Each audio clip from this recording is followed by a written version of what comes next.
C'est souvent un sujet de discussion dans votre immeuble, l'ascenseur. Et les chiffres sont là. Il y a 2 fois moins d'accidents aujourd'hui depuis la fameuse loi de 2003. Pourtant, les problèmes restent nombreux. Les usagers et les propriétaires doivent être vigilants. Dossier signé Marie-Candice Delouvrier et Frédéric Gité. Là, je fais un test j'essaye la télésurveillance. Oui, bonjour, Émeric, pour un essai.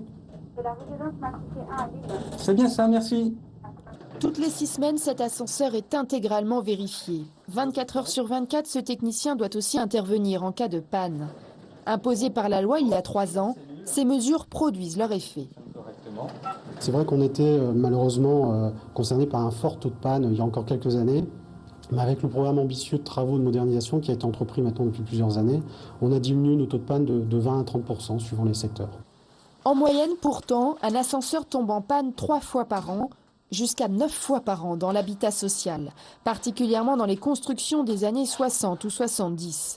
En cause, la vétusté des ascenseurs, mais pas uniquement.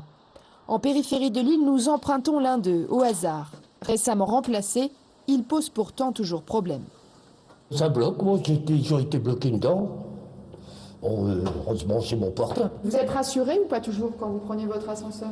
Bon, je suis bien obligé pour que je le paye dans mon loyer, quoi. Pour les seules visites de contrôle, la facture s'élève à 1 500 € par an à répartir entre locataires et propriétaires.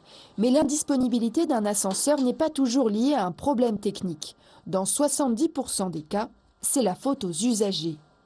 Bloquer les portes ou déménager peut causer des dégradations.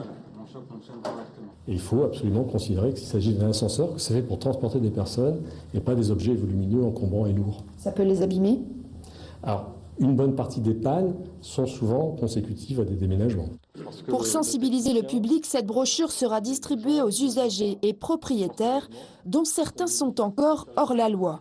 Dans le Nord-Pas-de-Calais, 1000 ascenseurs présentent encore un réel danger, même si en 2012, pour la première fois dans le pays, aucun accident mortel n'a été enregistré.